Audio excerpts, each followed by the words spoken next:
Your Coca-Cola bottler presents Claudia.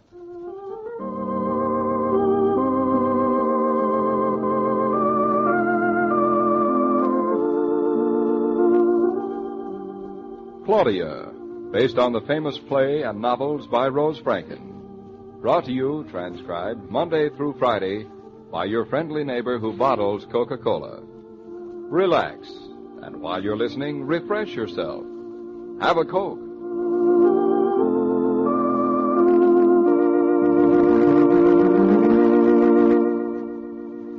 And now, Claudia.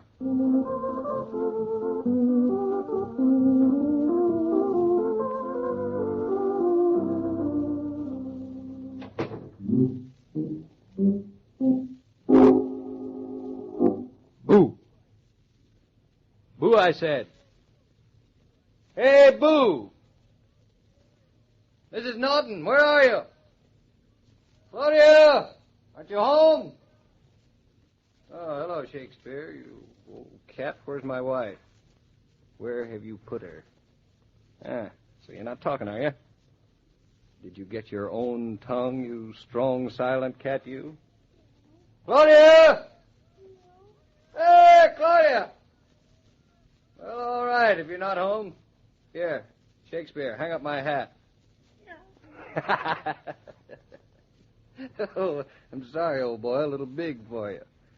Well, come on in, cat. We'll have a nice, quiet pipe and get along perfectly well by ourselves.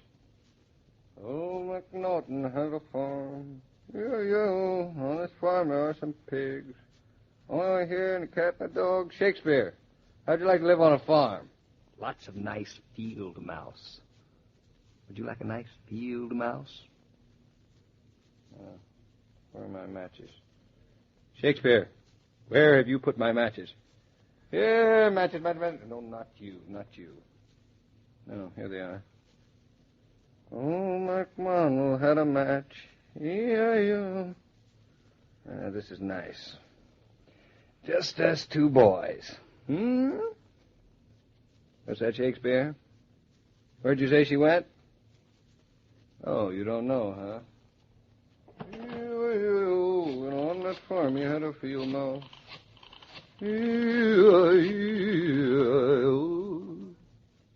Oh, hello, Mother. Well, I'm glad somebody's home. Certainly I'm home. Where's your daughter? She's playing hooky. No, she isn't here. I thought maybe she was taking refuge with you. But wherever she is, she's got the dog. Now, look, Mama, you don't need to get worried. No, she'll be along in a minute. How are you feeling? Well, come on over after dinner. Fine. We'll see you then. Goodbye. Come on, Shakespeare. Come sit on the sofa next to me and we'll look into each other's eyes. Hey, this house seems awfully big and awfully empty, doesn't it, without my little wife?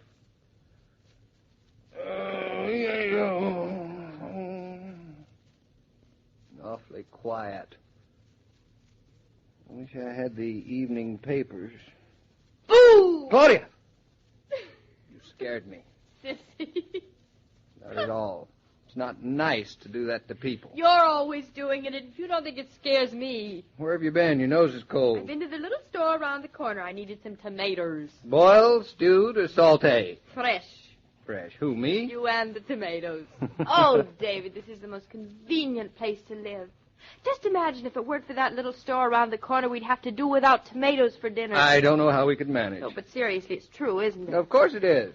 I did all the marketing for tomorrow. It's going to be delivered. It's a wonderful, wonderful century we live in. Can't ever be serious. I'm serious. What are you planning to do? Stand around in your coat all evening? Here, give it to me. I'll hang it up. Oh, just put it down on the chair. Sloppy. Put yourself down on the chair, too. Why should I? Oh, because I want to sit in your lap. That's what I was afraid of. And now I'm going to put Shakespeare down on top of all of us. Ugh. I am crushed. You should be flattered. Where's Bluff? He's in the bedroom, I guess. Doesn't he want to come in here and jump up on top of the heap? Shall I call him? Oh, don't you dare. This is nice, isn't it? This is heavy. This is what I wait for all day. Don't you think you're overdoing it a little? Don't you like it?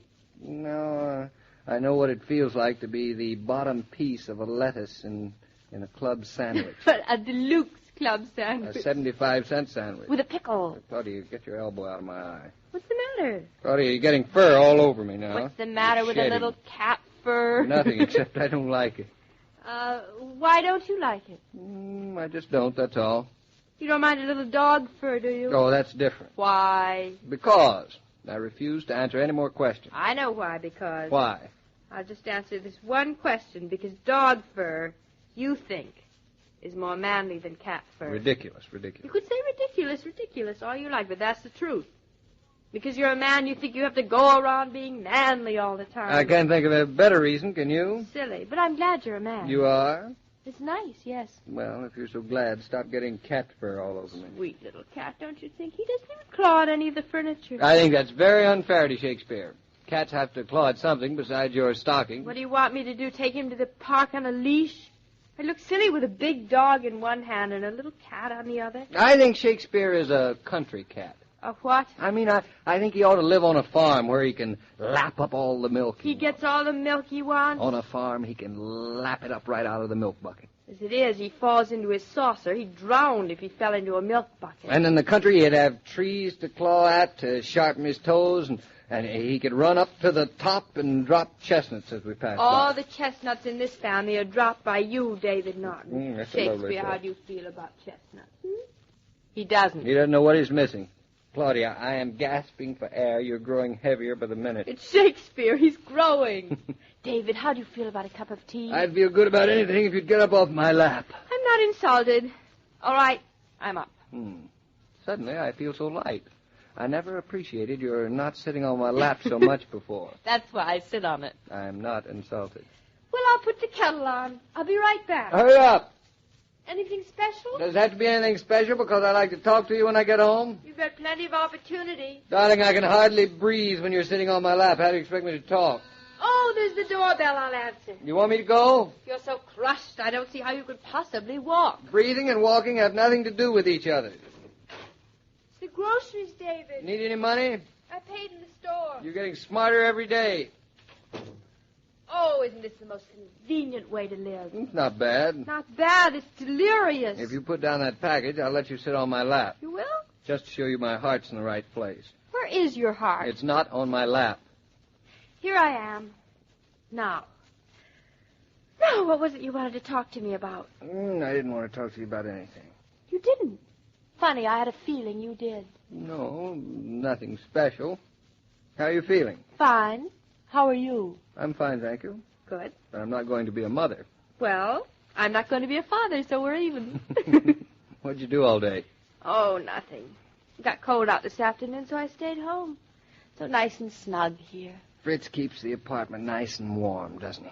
It's an awful lot of trouble for him. Well, it does mean stoking the furnace several times a day. It does sound like a lot of trouble. I'm glad we don't have to worry about that sort of thing. Oh, I don't think I'd mind. You would if you had to do it.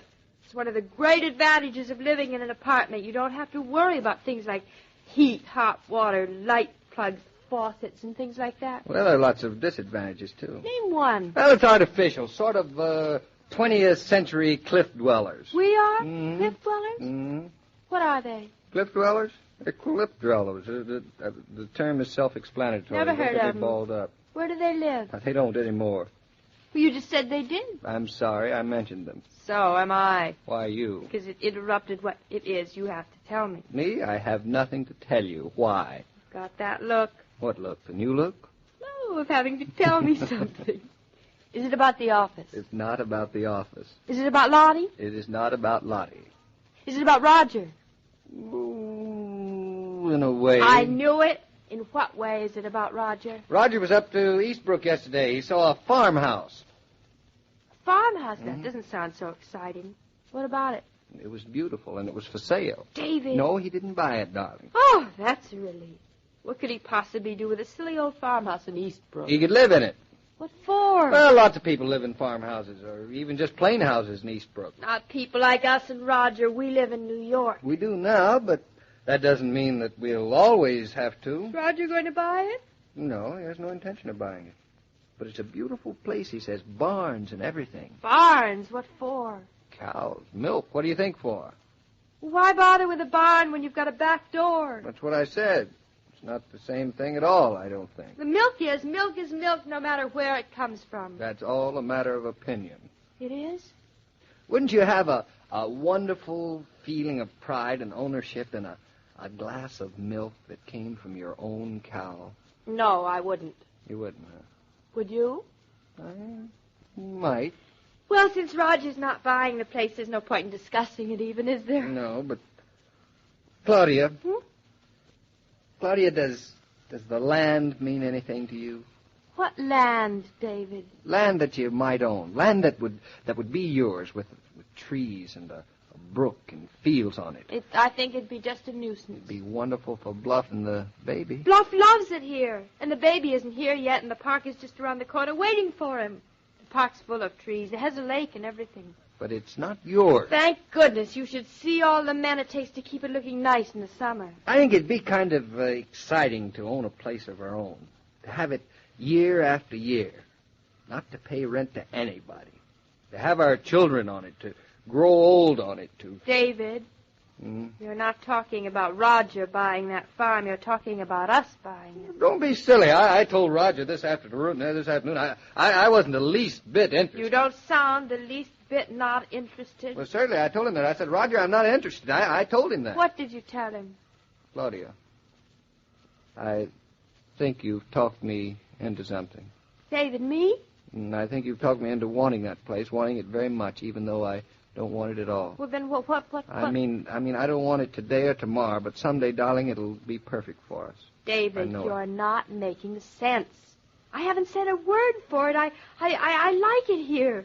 The mail at the door, the newspaper, the milkman mama around the corner. Don't you remember this morning, darling? I like it here. You're right, Claudia. You're right. I love it here. That's why I wish you hadn't made me sound like Roger.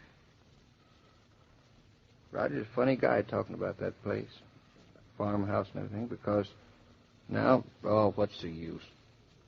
All I can think of is that blasted cow standing at our back door.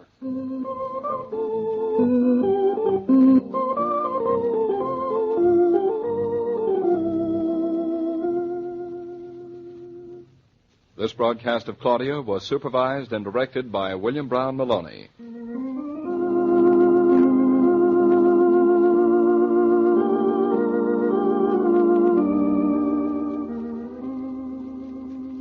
Whether you're planning a special party or you simply want to be ready for social emergencies, the smartest thing you can do, lady, is to see that there's plenty of Coca-Cola in the refrigerator. Then you can greet expected and unexpected guests with equal ease, knowing that a hearty welcome awaits them. For the pause that refreshes says better than words alone can. Grand to have you here. Relax and have a good time.